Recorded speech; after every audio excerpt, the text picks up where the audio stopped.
3장 1절에서 21절까지 말씀입니다. 다 찾으셨죠? 우리 말씀을 읽도록 합니다. 우리 이렇게 합시다. 1절은 제가 읽고 2절은 형제들이, 3절은 자매들이 그렇게 읽도록 합시다. 끝으로 나의 형제들아, 주 안에서 기뻐하라. 너희에게 같은 말을 쓰는 것이 내게는 수고로움이 없고 너희에게는 안전하니라. 애들을 삼가고 연약하는 자들을 삼가고 몸을 상해하는 일을 삼가라. 하나님의 성령으로 봉사하며 그리스도 예수로 사랑하고 육체를 신뢰하지 아니하는 우리가 곧 할례하라. 그러나 나도 육체를 신뢰할 만하며 만일 누구든지 다른 이가 육체를 신뢰할 것이 있는 줄로 생각하면 나는 더욱 그러하리니. 나는 8일 만에 하늘을 받고 이스라엘 족속이요 베냐민 지파요 히브리인 중에 히브리인이요 율법으로는 바리새인이요 열심으로는 교회를 박해하고 율법에 이로는 흠이 없는 자라. 그러나 무엇이든지 내게 유익하던 것을 내가 그리스도를 위하여 다 해로 여길 뿐더러 또한 모든 것을 해로 여김은 내 주 그리스도 예수를 아는 지식이 가장 고상하기 때문이라. 내가 그를 위하여 모든 것을 잃어버리고 배설물로 여기면 그리스도를 얻고 그래서 발견되려 하리니 내가 가진 의는 율법에서 난 것이 아니요 오직 그리스도를 믿음으로 말미암은 것이니 곧 믿음으로 하나님께로부터 나느니라. 내가 그리스도와 그 부활의 권능과 그 고난의 참여함을 알고자 하여 그의 죽으심을 본받아 어떻게 해서든지 죽은 자 가운데서 부활에 이르려 하니 내가 이미 얻었다 함도 아니요 온전히 이루었다 함도 아니라 오직 내가 그리스도 예수께 잡힌 바 된 그것을 잡으려고 달려가노라. 형제들아, 나는 아직 내가 잡은 줄로 여기지 아니하고 오직 한 일, 즉 뒤에 있는 것은 잊어버리고 앞에 있는 것을 잡으려고 그리스도 예수 안에서 하나님이 위에서 부르신 그분의 상을 위하여 달려가. 그러므로 누구든지 우리 온전히 이룬 자들은 이렇게 생각할지니 만일 어떤 일에 너희가 달리 생각하면 하나님이 이것도 너희에게 나타내시리라. 16절 마지막 절 같이 읽습니다. 오직 우리가 어디까지 이르렀든지 그대로 행할 것이라. 아멘. 오늘 그 말씀의 제목은 나는 누구일까요? 입니다. 나는 누구일까요? 여러분, 스스로에 대한 정의가 똑바로 이렇게 서 있어야 우리가 하나님을 온전히 만날 수가 있습니다. 나에 대한 정의가 제대로 되어 있지 않으면 하나님을 만나기 어렵습니다. 성경이 정의하는 그 인간과 세상이 정의하는 인간은 다릅니다. 그래서 내가 예수님으로 인해서 하나님을 믿는다라고 할 때 그 인간에 대한 생각이 바뀌어야 됩니다. 이전에는 내가 이런 존재가 인간이라고 생각했지만 예수를 믿고 나면 인간에 대한 생각이 바뀌게 되는 거예요. 내 존재에 대한 정의가 바뀌게 되는 거죠. 그것을 아는 게 매우 중요합니다. 이게 이제 구원 사건과 연결도 되고 우리가 어떻게 해서 구원을 받게 되는지 또 어떤 요소들이 이 구원에 작용이 되어서 온전한 어떤 인간의 모습을 갖게 되는지 다 연결되어 있기 때문에 이런 것들을 우리가 살펴보는 것이 매우 중요하리라 생각합니다. 우리 인간은 세상에서 우리 인간을 무엇으로 정의하냐면 첫 번째로 인간은 무한한 가능성을 가지고 있다라고 정의를 합니다. 이 과학, 그죠? 과학으로 못할 게 없다고 얘기를 하고 지금 뭐 우주 비행도 가능하다고 얘기를 하고 또 드론 택시까지도 이렇게 얘기가 되면서 드론을 타고 이렇게 택시를 이용할 수 있는 그런 자율주행도 지금 나오고 있고, 그죠? 굉장히 많은 새로운 발명품들이 이제 일상화 될 것이라고 얘기를 하면서 인간의 무한한 가능성에 대해서 얘기를 합니다. 인간은 무엇이든 할 수 있다. 내일의 인간이 오늘의 인간의 신인 거예요. 내일의 인간이 오늘의 인간의 신이에요, 신. 신처럼 우리 인간을 굉장히 받들고 인간에 대한 가능성과 그 능력에 대해서 엄청난 의미를 부여를 합니다. 인간은 무한한 가능성을 가지고 있다. 세상은 그렇게 얘기를 해요. 그래서 우리가 세상에 이렇게 나가보면 인간은 굉장히 자존감이 높습니다. 우리가 뭐 못할 게 없다. 우리가 이렇게 연구하고 우리가 또 기술을 발견하고 또 노력하면 무엇이든지 할 수 있다라는 그런 자신감에 가득 차 있는 모습을 이제 발견할 수가 있습니다. 그래서 사람들은 심지어 신의 자리를 인간이 대신할 수도 있다라고 얘기를 하는 거예요. 인간의 기술이 인간의 과학이 신을 대신할 수도 있다라는 얘기도 한다는 거예요. 지금 막 복제 기술이 막 계속되고 있잖아요. 그러면서 이 신의 영역까지 지금 도전을 하고 있는 모습들을 보면서 이 인간의 어떤 교만함이 이 바벨탑보다도 또 높은 지경에 지금 와 있는 것 같습니다. 하나님 없이도 살아갈 수 있는 세상, 인간이 모든 것을 다 할 수 있는 세상, 그게 이제 세상이 정의하는 인간의 모습입니다. 모든 걸 다 할 수 있는 존재, 인간, 이렇게 얘기를 합니다. 두 번째는 세상은 인간에 대해 정의를 할 때 이기적이 되라라고 막 도전을 합니다. 너를 위해서 살아라. 욜로족이니 뭐 이렇게 얘기하면서 너를 위해서 시간을 투자하고 너를 위해서 모든 것을 쏟아부어라. 너 자신을 위한 그 시간과 너 자신을 위해 투자하는 돈이 세상에서 가장 의미 있다고 이렇게 얘기를 해줍니다. 이기심을 부추기는 거예요. 이 소비 심리를 자극해서 혼밥, 혼자 여행, 혼자 영화를 본다든지 이런 것들을 계속 부추기면서 이렇게 이기적인 행위에 대해서 굉장히 아름다운 미사 요구를 붙여가면서 이 자신을 위한 행위가 의미가 있다고 얘기를 해줍니다. 이기적인 행위, 그게 의미가 있다는 것이죠. 어떻게 벌었든지 돈을 벌면 수백만 원짜리 가방을 사도 문제가 되지 않고 수천만 원짜리 시계를 사도 문제가 되지 않는 거예요. 제가 이전에 있던 교회에서 집사님 한 분이 식사를 대접한다고 해서 빕스에 갔어요. 맛있게 먹다가 밥맛이 뚝 떨어졌어요. 시계를 이렇게 보여주시면서 이게 얼마짜리냐고 물으시더라고요. 그냥 평범해 보였어요. 저는 브랜드 모르거든요. 그래서 한 몇십만 원? 비싸면 몇백만 원? 그랬더니 이게 3천만 원짜리라고 그러시더라고요.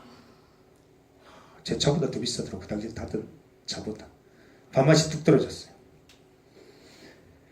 이런 수천만 원짜리 시계를 사도 문제가 되지 않는 거예요. 그리고 수억 원의 자동차도 문제될 것이 없다고 얘기를 합니다. 성공, 소위 그 사람의 성공. 오히려 많은 사람들이 그 사람을 이렇게 바라보는, 그 사람을 우러러보는 그런 존재로 만들어버리죠. 요즘 미국에 보니까 좋은 집들 참 많이 나오더라고요. 주변에 있는 사람들 집을 방문해서 가는데 집안에 복층으로 되어 있고 어마어마한 사우나도 있고 이렇더라고요. 그런 것들을 통해서 굉장히 자극을 하는 것 같아요. 이기적으로 살아라, 저렇게 살기 위해서 돈을 벌어라, 이렇게 얘기를 하는 것 같습니다. 세 번째로 세상은 우리에게 결과를 가져오라고 얘기를 합니다. 직장생활 하신 분들 알죠? 과정은 중요치 않아요. 결과를 가져오라고 얘기를 합니다. 저도 요즘 결과 가져오라 해서 힘들어 죽겠습니다. 요란 며칠까지 작업하라 하시고 이래가지고 머리 아픈데, 결과 가져오라는 거. 이게 이제 세상의 그 기준이에요. 인간을 바라보는 기준. 과정이 어떻게 됐든 결과만 만들어 오라는 거예요. 성과만 만들어 오라는 거예요. 실적만 가져오라는 거예요. 이게 이제 세상에서 바라보는 그 인간에 대한 관점입니다. 과정에는 관심이 없어요. 가만히 생각해 보세요. 과정에 관심이 있는지. 시험도 결과가 중요하지 과정은 중요치 않아요. 어느 학원에서 속성 과외를 했든지 아니면 1대1 과외를 했든지 성적만 나오면 그 사람 인정받는 거예요. 결과 지상주의의 그런 모습들이 우리 가운데 있어요. 그런데 중요한 건 우리가 일주일 가운데 대부분의 시간을 세상 가운데 지낸다는 거예요. 여러분 한번 돌아보세요. 여러분 속에도 내가 모든 것을 할 수 있다는 생각 되게 많을 거예요. 자기의라 그러죠. 좀 어려운 말로. 내가 무엇인가를 할 수 있다. 내 인생은 내가 개척한다. 내 인생은 내가 열어간다. 내 인생은 내가 계획한다. 이 굉장히 많을 거예요. 여러분 무슨 플랜 이렇게 해서 스케줄 적고 이런 거 하는 거 있잖아요. 그러면서 여러분 앞으로 계획 다 적어 놓으신 거 있잖아요. 저도 미래 이력서라고 해서 100살까지 적어 놓은 게 있어요. 막 적잖아요. 이렇게 해서 내가 이렇게 해서 내가 나중에 이걸 이룰 것이다라는 그런 계획을 딱 세워놓고, 사실 하나님 들어갈 자리는 그거 잘 되도록 도와주세요 정도. 이건 하나님 이용하는 겁니다. 맞죠? 이건 하나님에 대한 믿음이나 신앙이 아니에요. 내가 다 짜놓고 하나님 이대로 될 수 있도록 도와주세요. 하나님은 이렇게 아웃사이더입니다. 아웃사이더. 내 인생 가운데, 내 계획 가운데 들어와 계시는 게 아니고 아웃사이더로 그냥 내 계획을 그냥 하나님께서 도와주세요. 이거는 하나님 신앙을 이제 이용하는 거예요. 내 뜻을 이루는데. 이런 어떤 이기적인 모습 여러분 가운데 있지 않습니까?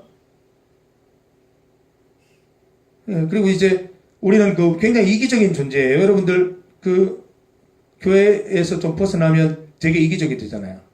교회 안에서는 그래도 여러분 조금 주변을 돌아보고 후배도 좀 살펴보고 또 주일날 이렇게 부서에 가서 봉사도 하고 하지만 이 세상에 나가면 굉장히 이기적이 될 거예요. 학교에서 여러분 이기적인 사람이죠.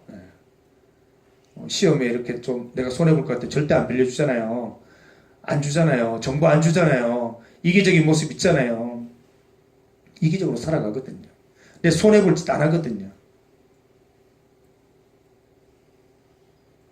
그리고 이제 우리도 결과 위주의 어떤 세상의 흐름 속에서 여전히 결과를 내기 위해서 정신없이 경쟁하고 있는 모습들을 발견하게 됩니다. 중요한 것은 이런 어떤 인간관을 가지고는 예수님의 구원 사건을 온전히 경험할 수 없다는 거예요.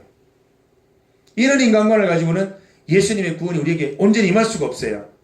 죄송하지만 아직 구원받지 못했을 수도 있어요. 왜냐하면 성경을 보면 우리가 예수님을 믿으면 누구든지 그리스도 안에 있으면 새로운 피조물인데 이전 것은 지나가서 새 것이 된다고 말씀하셨는데, 우리가 새로운 존재가 된다고 하는 것은 여러분이 그냥 생각하는 추상적인 그런 게 아니에요. 예수님 믿는다고 반짝반짝 빛나는 사람이 됩니까? 뭐 이렇게 후광이 막 나고 얼굴에 광채가 나는 사람이 돼요? 그런 걸 말하는 게 아니에요. 새로운 피조물이 된다는 것은 그 마음의 태도, 자세, 생각이 바뀌는 걸 얘기를 하거든요. 그 성경이 말하는 인간의 모습을 가지는 것이 새로운 피조물이 되는 그런 형태가 되는 것이고, 그렇게 해야 진정한 예수님의 구원을 경험할 수 있게 된다는 것입니다. 그러면 어떻게 할 것인가? 성경에는 무엇이라고 얘기를 하고 있습니까? 성경에서 말하는 인간은 죄인이에요. 죄인. 전적인 타락 가운데 있는, 아무도 나를 건질 수 없는 전적인 타락 가운데 있는, 절대로 구원받을 수 없는 그런 존재가 인간이다라고 얘기를 하고 있습니다. 인간의 구원 가능성은 0%예요. 0%. 태초의 인류도 범죄할 수밖에 없었고, 바벨탑 사건으로 언어 혼란이 있고, 홍수 심판 이후에 많은 사람들이 또 하나님께로 이렇게 다시 이렇게 많아졌지만 그 사람들조차도 타락할 수밖에 없었던 그런 존재가 되었다는 거예요. 심지어 메시아가 이 땅에 왔는데도 알아차리지 못한 것이 인간이었다는 것입니다. 스스로의 힘으로는 완벽해질 수도 없고 강력한 외부적인 구출로만 온전해질 수 있는 존재라는 거예요. 그래서 우리 인간은 모든 것을 할 수 있는 존재가 아니고 아무런 가능성도 없는 0%의 정말 구원의 가능성이 없는 존재가 인간이라는 거예요. 그게 성경이 정의하는 인간의 모습이에요. 그래서 강력한 외부적인 구출, 강력한 외부적인 구원자가 있어야 되는데 그게 바로 예수님의 십자가 구원 사건인 거예요. 인간이 선을 행할 가능성, 또 인간이 아까 세상이 말하는 것처럼 완벽해질 가능성은 전혀 없습니다. 성경에서는. 그렇다고 해서 우리가 거기에 대해서 기분 나빠야 될 필요는 없어요. 왜냐하면 우리가 0%가 되어야 하나님 100%가 되거든요. 세상은 우리가 100%가 되라고 하는데 그러면 예수님이 하나님 들어오실 공간이 없는 거예요. 그러니까 우리는 종교인으로서 종교생활을 할 뿐이지 하나님을 믿는 건 아니에요. 그냥 하나님을 이용하는 거예요. 그냥 외투 입듯이, 좋은 브랜드의 어떤 파커를 입듯이, 점퍼를 입듯이 예수님이 입는 거예요. 그냥 입으면서 나 교회 다닌다라고 말할 뿐인 거예요. 근데 내면은 그렇게 바뀌어지지 못한 상태라는 거죠. 우리가 스스로 나는 가능성이 0%입니다. 오늘 아까 우리 연은 예배 때 했듯이 베드로처럼 무릎을 꿇고 예수님 앞에서 나는 죄인입니다라고 인정하는 순간 하나님께서 우리를 구출해내실 수 있는 것입니다. 그래서 예수님 믿고 난 다음에 새로운 존재는 어떤 존재냐면 내 힘으로 내 인생을 개척하는 존재가 아니고 나는 아무것도 할 수 없는 존재임을 깨닫고 예수님 앞에 하나님 앞에 엎드려지면서 하나님께서 내 인생 가운데 역사하셔서 나의 100%가 되어주십시오라고 하는 게 우리 새로운 피조물의 인간관이 되는 것입니다. 저도 굉장히 그 교만의 극치를 달리는 인물이었어요. 하나님 없이도 살 수 있겠다라고 할 정도로 굉장히 교만한 어떤 삶을 살았었는데 나의 모든 것 다 내려놨어요. 우리 아까 연은 예배 때 얘기했듯이 나의 앞으로의 계획까지도 다 내려놓았어요. 다 내려놓으니까 놀라운 일들이 생겨요. 하나님께서 나의 계획들, 나의 미래를 들어쓰시는데 전혀 예상치 못한, 예기치 못한 일들을 경험하게 하시고 그 속에서 나의 숨겨졌던 은사들도 발견하게 되고 내가 전혀 알지 못했던 나의 재능들도 발견하게 되면서 하나님께서 이루려는 뜻이 무엇일까라는 의문을 갖게 되기 시작했어요. 그 그림을 알 수가 없어요. 우리가 그리는 그림은 뻔하잖아요. 언제 어떻게 돼서 난 이렇게 될 거야 라는 생각뿐이지만 하나님이 하시는 계획은 퍼즐이 맞춰지지를 않는 거예요. 도대체 이 일을 하셔서 어떻게 하겠다는 거지? 이 일은 또 어떻게 이 퍼즐과 맞아 들어가는 거지? 전혀 상상이 안 될 정도로 빅피처를 이제 예수님께서는, 하나님께서는 그려가시는 거죠. 그래서 저는 제가 0%라고 인정하는 순간부터 굉장히 미래에 대한 생각들이 벅차졌습니다. 계획이 없는데도, 무계획인데도 하나님이 하실 일들을 기대하고 생각하면 도대체 이 퍼즐이 어떻게 맞춰질까 하는 그런 어떤 그 긴장감과 기대감 때문에 잠 못 드는 날이 참 많습니다.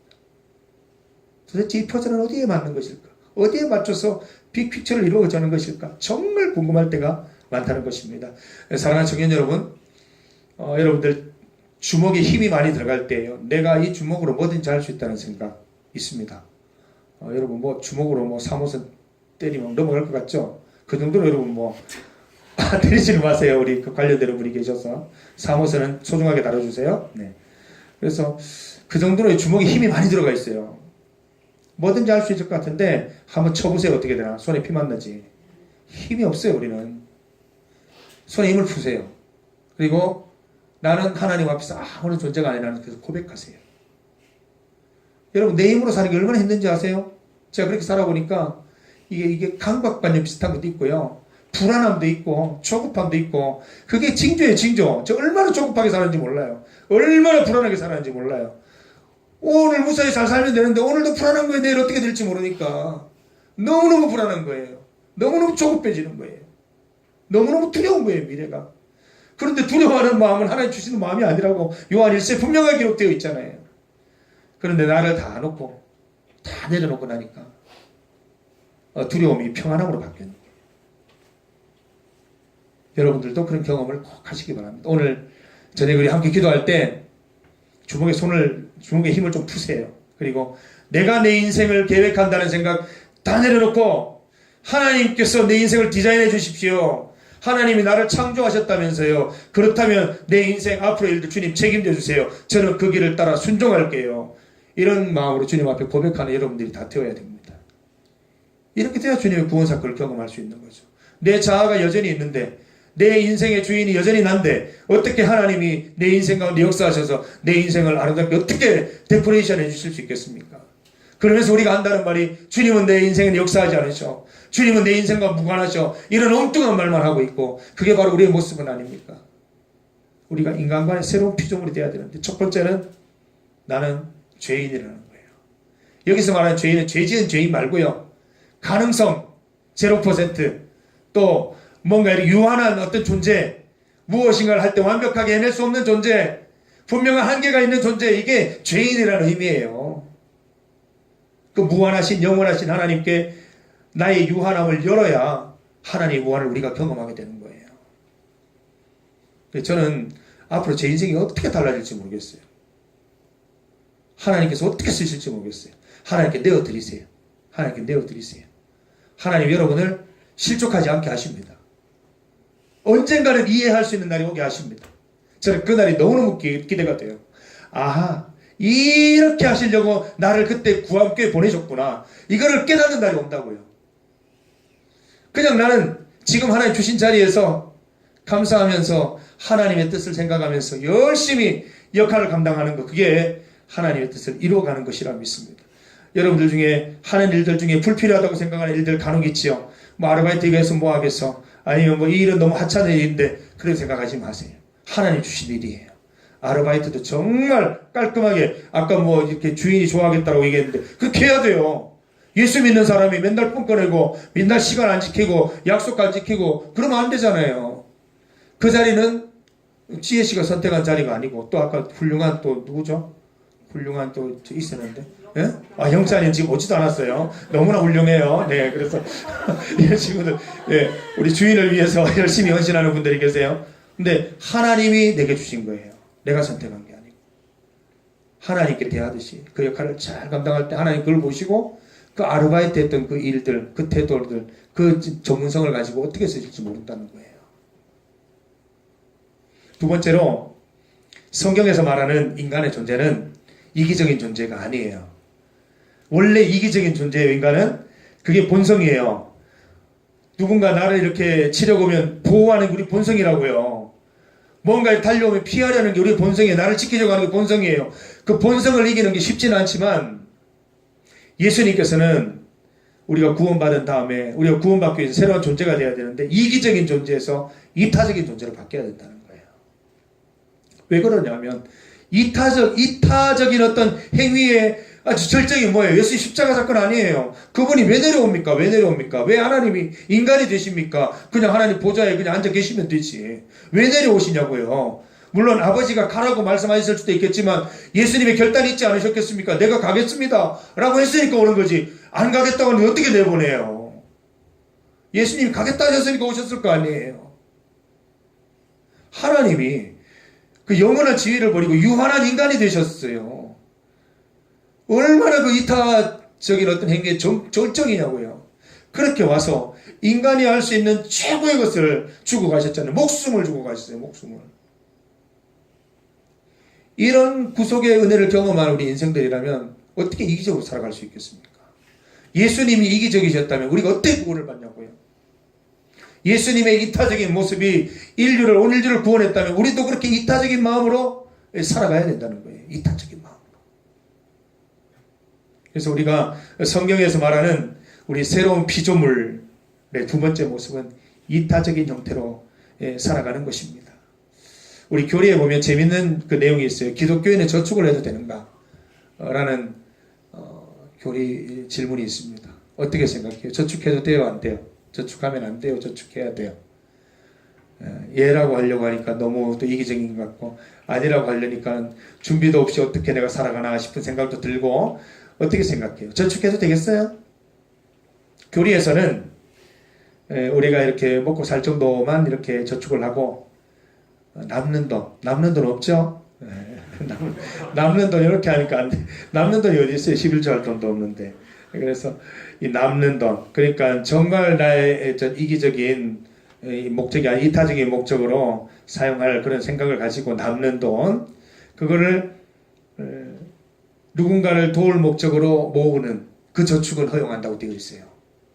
그래서 언제라도 누군가를 돕고 선교 후원을 하고 또 이렇게 도와줄 목적으로 통장에 어느 정도 이렇게 쌓아두는 거죠.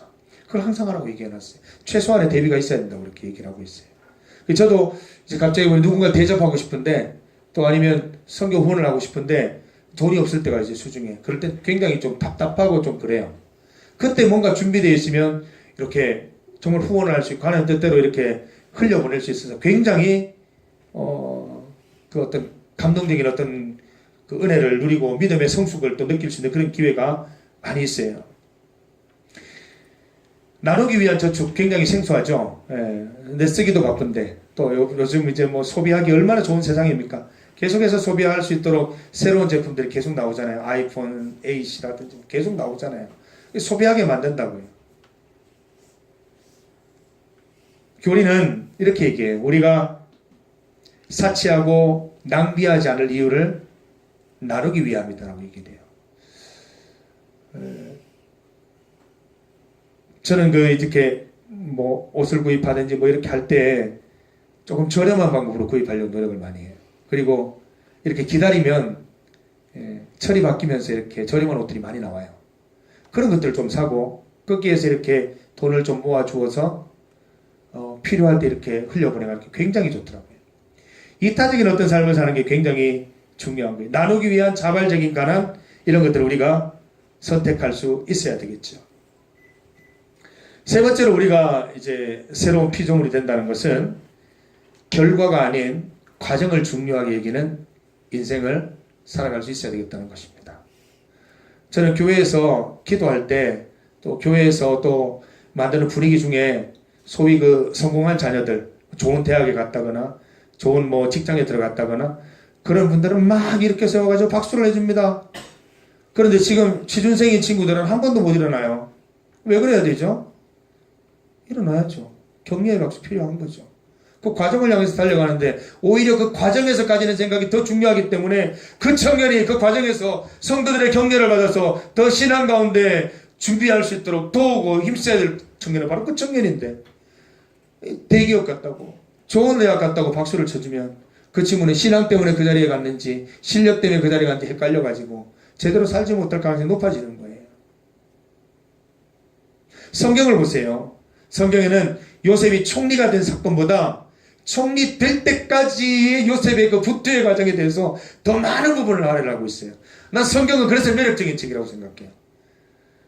하기사 뭐 어떤 분들은 그 결론을 가지고 막 그것만 얘기하는 분들도 계시지만 과정이 더 중요해요. 요셉이 어떤 그 부투의 과정을 거쳐서 하나님의 뜻을 이루어갔는가, 그게 더 중요한 거예요. 욥 기서를 보세요. 욥이 나중에 축복받은 거는 불과 몇 절밖에 안 돼요. 서너 절밖에 안 돼요. 수십 장이 그냥 그 분투의 과정이 고민하고 연구하고, 하나님은 누구실까? 하나님 왜 이런 일을 나에게 주셨을까? 어떻게 하나님을 만날 수 있을까? 찾을 수 있을까? 내가 하나님의 자녀로서 올바로 살아갈 수 있을까? 이런 것들을 고민하는 과정이 수십 장에 걸쳐서 나온다는 것이죠. 출애굽 공동체가 가나안 땅에 들어갔느냐 못 들어갔느냐가 중요한 게 아니고 어떤 광야 생활을 통해서 가나안에 들어갔느냐가 더 중요하다는 거예요. 그래서 저는 여러분들이 아까 우리 농담 삼아 우리 소개하면서 나는 백수다 뭐 이런 얘기를 했는데, 준비하는 기간이에요. 준비하는 기간. 백수가 아니에요. 준비하는 기간이에요. 하나님의 뜻을 이루기 위해서 준비해가는 아주 소중한 시간이라는 거예요. 공무원 된 우리 용현 씨는 겸손하셔야 돼요.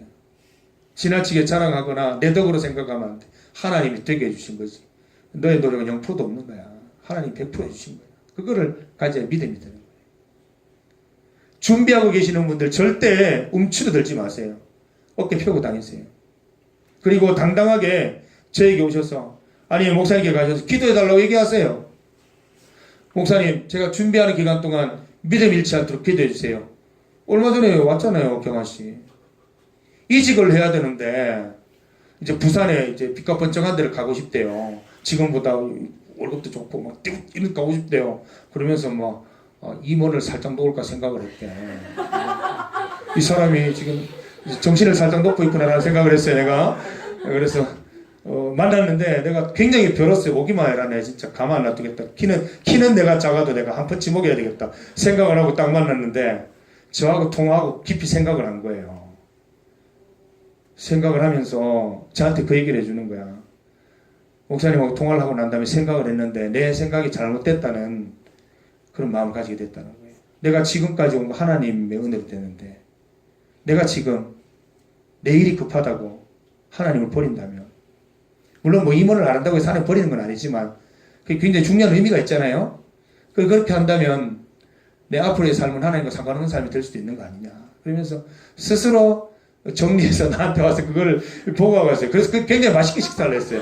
원래는 굉장히 무겁게 식사를 할 줄 알고, 야, 오늘 이제 어떻게 식사를 해야 되나, 밥이 넘어가겠나 생각을 했는데, 정말 맛있게 그 청정 불국밥집에서 맛있게 식사를 하고, 아우, 그 매생이 맛있더라고요. 예, 맛있게 먹고 정말 기분 좋게 헤어졌다고요. 예를 들면 이런 거예요. 난 경아 씨가 나중에 뭐 부산을 가든 서울을 가든 그게 중요한 게 아니야. 그 과정에서 어떤 신앙생활을 하고 어떤 신앙의 모범을 후배들에게 보여줬느냐, 그게 더 중요해. 나는 막 교회 다 팽개치고 신앙 다 팽개치고 뭐 서울 가든 뭐 미국을 가든 난 축하할 일이 아니라는 생각이 들어요. 그럴 리가 없으니까 내가 이런 얘기 합니다. 네. 축복합니다. 네. 반드시 축복할 일이 있을 것 같아요. 그래서 그렇게 생각을 하니까 여유가 생겼다 그러더라고요. 여러분 알잖아요. 내 걸음을 또 앞길을 인도하시는 하나님이시잖아요. 내가 그걸 하려고 하니까 자꾸 조바심이 생기고 자꾸 마음이 좁아지고 생각이 짧아지는 거예요. 넓은 마음으로 사시기를 바랍니다. 취준생 여러분들 절대 기죽지 마시고 어깨 쭉 펴고 진짜, 예. 하나님이 인도하실 그 예비하실 날이 이제 오늘 자고는 하루 줄어들잖아요. 자꾸 다가오는데 그 긴장감으로 사시라고. 오늘 하루 더 줄었다, 이제 하루 더 가까워왔다, 이런 마음을 가지고 살아가시기를 바랍니다. 결과보다 과정이 중요한 거예요. 기다리는 과정에서 신앙적이지 못하고 좌절하고 절망하고 주님을 떠나는 삶을 살면 결과가 화려하더라도 그것은 쪽박차는 길이에요. 그러나 그 기다리는 과정에서 정말 열심히 주님 잡고자 힘쓰고 말씀 가운데 주님 앞에 바로 서고자 노력한 그 인생이 되면 하나님께서 그 어떤 그 결실을 나를 주실 때, 또 새로운 직장을 주실 때 그 안에서 정말 기쁜 마음으로 그 직장에서 또 일할 수 있게 될 거라는 것입니다. 제가 예전에 그 구한교회 넘어올 때 한 달 반 동안 백수로 지냈어요. 세상에 목사가 백수로 지내는 건 처음이었어요. 네, 백수로 지냈어요. 한 달 반을. 정말 여러분 어깨 펴라 그랬는데 어깨가 안 펴지더군요. 굉장히 어깨가 움츠러들고 집사람이 겁이 나고 집사람 무슨 말하면 밥 먹을 때 굉장히 미안하고 막 이런 마음이 들었어요. 한 달 반을 지냈는데 처음에는 굉장히 비참한 생각밖에 안 들었어요. 야, 하나님 이러시려고 나를 부르셨나? 왜 나를 내팽개치시나? 이 목사는 사역지가 없을 때 제일 괴롭거든요. 무임이죠, 무임. 없잖아, 아무도. 이거 참 굉장히 곤란하네라는 생각을 했는데, 처음에는 그렇게, 그러면서 이제 왜 좀 반항적인 일들을 하잖아요. 막 잠을 푹 잔다든지, 영화를 계속 돌려본다든지, 막, 거기에 대한 생각을 잊으려고 막 노력을 하는데, 그러다가 어느 날 떠오른 생각이, 하나님이 언젠가는 또 교회를 보내주지 않겠나라는 생각이 들었어요. 그 어느 교회를 가든지 설교는 할 거 아니에요. 그래서 오늘부터 설교를 준비하자는 생각이 들었어요. 그래서 한 대여섯 번 준비한 거 구한교회 와서 처음에 다 했었어요. 그런 거예요. 우리 취준생 여러분도 그냥 기다리시지는 마시고 과정이 중요하잖아요. 기도하면서 내가 무엇을 준비할 수 있을지. 주변을 찾아보면 꽤 많거든요. 근데 비참한 현실만 묵상하다 보니까 못 봐요. 현수막에는 걸리는 게 되게 많거든요. 할 수 있는 것들. 근데 그걸 다 날려버리는 거예요. 그 시간들을 좀 즐기시기를 바라요. 그러면서 준비하세요. 하나님 그 준비하는 과정에서 또 어떻게 보면 새로운 직장을 열어주실 수 있는 거예요.